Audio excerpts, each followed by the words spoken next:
ప్రియమైన వారలారా, యేసుక్రీస్తు నామమున మీకు నా శుభాకాంక్షలు. యేసుతో కూడా నడుచుట ఒక ఉన్నతమైన అనుభవము. ఆకాశము భూమిని సృష్టించిన దేవునితో కూడా నడుచుట. ఇద్దరు నడుస్తూ వెళ్ళడం చూశారా? మాట్లాడుతూ వెళతారు. కనుక యేసుతో నడవడం అంటే ఆయనతో మాట్లాడుచూ మన జీవిత ప్రయాణములో నడిచి వెళ్ళుట. మనం ఆయనతో మాట్లాడాలి, ఆయన మనతో మాట్లాడాలి. అదే చాలా ముఖ్యమైనది. మీరు ఈ దినం దేవునితో మాట్లాడారా? ఆయన మీతో మాట్లాడినది మీరు విన్నారా? దాని కొరకు ప్రార్థన ఏకాంతంగా దేవుని సమూహంలో కూర్చున్నప్పుడు దేవుడు మనతో మాట్లాడున్నది గ్రహించగలము. వేదవాక్యమును మనము ధ్యానించినప్పుడు దాని ద్వారా దేవుడు మనతో మాట్లాడును. మనము ప్రార్థించినప్పుడు మనసు విప్పి దేవునితో మాట్లాడవచ్చు. అప్పుడే దేవునితో కూడా నడిచే అనుభవము గలవారమని అర్థము. ఈ అనుభవంలోనికి మీరు రావాలని దేవుడిష్టపడుచున్నారు. ఊరికే పేరుకు వెళ్ళాము, నిలుచుని ప్రార్థించుచున్నాను అన్నది క్రైస్తవ జీవితము కాదు. దేవునితో కూడా సంభాషించుట, దాని కొరకే దేవుడు మిమ్ములను ఉత్సాహపరుస్తున్నారు. సరే, ఈ దినము దేవుడు నా కొరకు ఏ మాట ఉంచారు అని అనుకుంటున్నారా?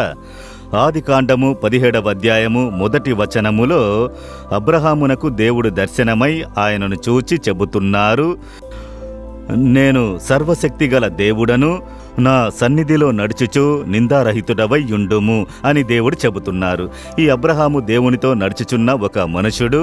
దేవుని స్వరం విన్నవారు, దేవునితో మాట్లాడినవారు. ఆయన చూసి దేవుడు చెబుతున్నారు, అబ్రహామా, నేను నీకు బలముగాను కేడముగాను ఉండాలంటే నాకు ముందు నడుచుచు నిందారహితునిగా ఉండుము అని చెబుతున్నారు. ఉత్తమునిగా ఉండుట అంటే ఏమిటి? బీ బ్లేమ్లెస్, నేరారోపణ లేనివానిగా నీవు జీవించు అని దేవుడు చెబుతున్నారు.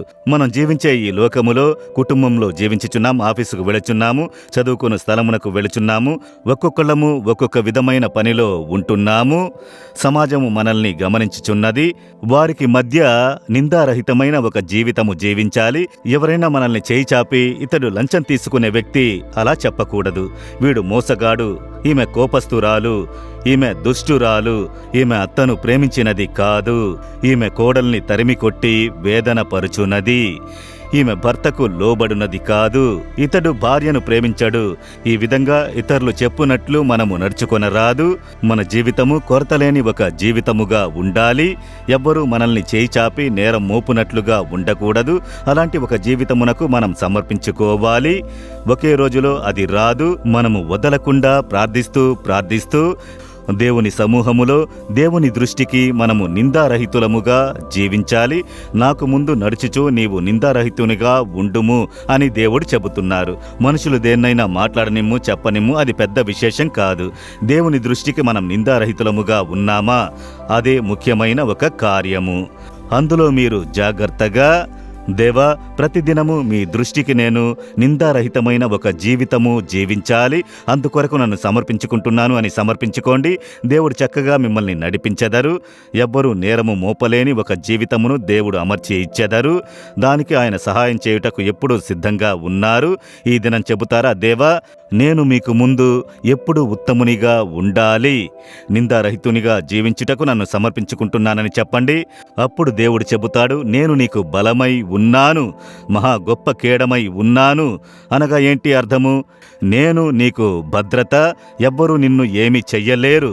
నువ్వేమి మనుషులకు భయపెట్టేవారిని చూసి సోలిపోకు, భయపడకు, నేనున్నాను నీకని దేవుడు చెబుతున్నారు. కనుక మనం దేవునితో చెప్పవలసినది, దేవా, మీకు ముందు నేనెప్పుడు ఉత్తమునిగా ఉండాలి, అందుకొరకై నన్ను సమర్పించుకుంటున్నాను. నిందారహితమైన ఒక జీవితం జీవించుటకు నాకు సహాయం చేయుడి. నన్ను కరము పట్టుకుని నడిపించుడి. నాకున్న మరకలను మీరు మార్చి, నా స్వభావమును మార్చి, నిందారహితముగా జీవించే ఒక జీవితమును, స్వభావమును నాకు ఇమ్ము. యేసు నామములో ఆమెన్, ఆమెన్.